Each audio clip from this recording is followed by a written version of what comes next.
Hey bro, did you know that because you sit all day, that your hip flexors, they're becoming tight and that's why you can't squat so low? Oh hell no, brother! Have you ever seen me squat?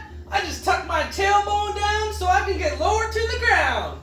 Bro, listen to me, you're gonna pop a disc out like a DVD squatting like that. You definitely need to start warming up and doing some mobility drills before squatting.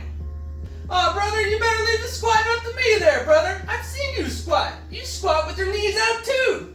Bro, you're killing me with that stuff. No.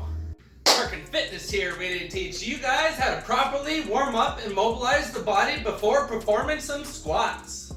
Unlike Buddy over here, warming up and preparing your joints as well as the central nervous system for the exercise to come is very important before doing any exercise. There are a variety of ways to warm up, but the key thing to remember is to never static stretch a muscle that is about to be worked. What should you do to prepare the body before lifting weights, you might ask? Well, we want to perform dynamic stretches before any weight-bearing exercises. In this video, I'm going to show you 3 great mobility drill exercises to warm up your legs for the punishment they're about to receive later in the workout. The lunge stretch is a great stretch to loosen up those hip flexors from sitting around on your ass all day. A good tool to use is a squat rack so that you can save your spot for the squats to come ahead, as well as use the bar overhead to help balance yourself so that you can focus on the stretch. Get yourself situated nice and close to the bar. Slide one foot in front of the bar and the other foot slide it back, not as far as you can, but until you feel a good stretch on the hip flexor.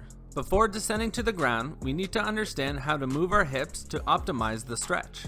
As we begin lowering ourselves to the ground, we need to perform a posterior pelvic tilt at the pelvis. This is accomplished by rotating your hips forward and up. Time for a warm-up set. Remember that after I do the lunge stretch and the 2 other stretches that I'm going to show you later in this video, that I do the warm-up sets in between my stretches. Now that you know how to properly move your pelvis during the stretch, let's get back to it.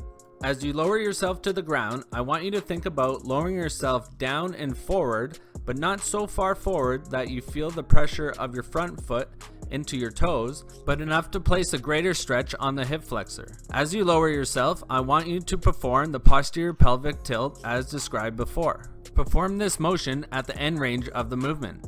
At the end range of the movement, you might not be able to tilt the hips that much, but you will feel an increase in the stretch. We are performing this stretch dynamically, so I only want you to hold this position for a second and then return yourself back to the top. Repeat for each leg somewhere between 5 to 10 times and do this for 2 to 3 sets. Time for another warm-up set. For today's workout, I'm going to be doing some pause squats, so during my warm-up, I'm going to practice some pause squats. The squat stretch is a great exercise to loosen up those rigid hip flexors as well as your adductors and mobilizes the body in a similar position as the exercise ahead. Grab hold of a barbell set to about shoulder height inside a squat rack and spread your feet about 6 to 8 inches wider than your normal squat stance. Make sure to stand close to the barbell when getting set up. Like in the previous video, the barbell is used to stabilize ourselves and reduce our weight, letting us focus on the stretch. Just as the name suggests, perform the squat stretch by performing a squat. Start by unlocking your knees and hips and sitting them back, maintaining a flat neutral back, as well as balancing your mass over the center of your foot. Keeping your knees out as you lower yourself to the ground, allow yourself to feel the stretch in your adductors and your hip flexors, and make sure to go as low as you can, but to maintain a flat neutral spine throughout the process. Time for another warm-up set. When performing my warm-up sets, I typically do them after doing about 2 of the stretching exercises that I've shown in this video. Then I rotate between the 2 out of the 3 and then do another warm-up set. If you allow your tailbone to tuck under, you're not going to feel as much stretch in your hip flexors and you're going to be in an improper position as you would be in an improper position if you were doing a squat. Unlike the previous mobility drill, you do not want to posteriorly tilt your pelvis during this exercise. Make sure to only hold the bottom position just for a second and to perform this 5 to 10 reps for about 2 to 3 sets. If you can guess what's going to happen next, it's going to be another warm-up set. I like to perform 1 to 3 reps of my warm-up sets as I slowly build the weight up.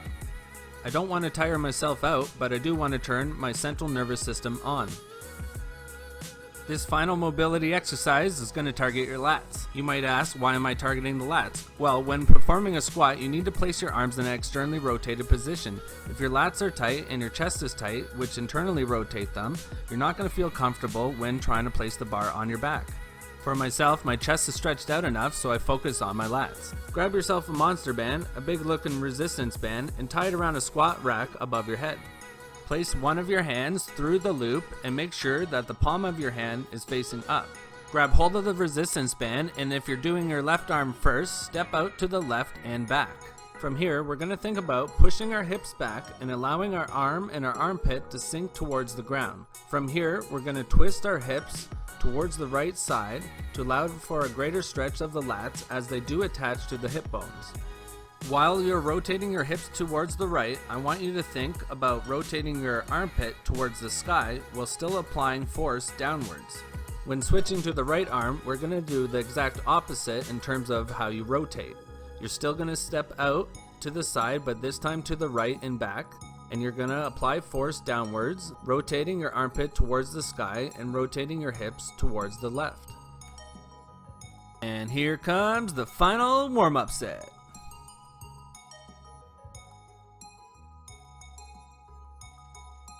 Well, I hope this video gave you guys the information that you need to help you warm up properly before squatting.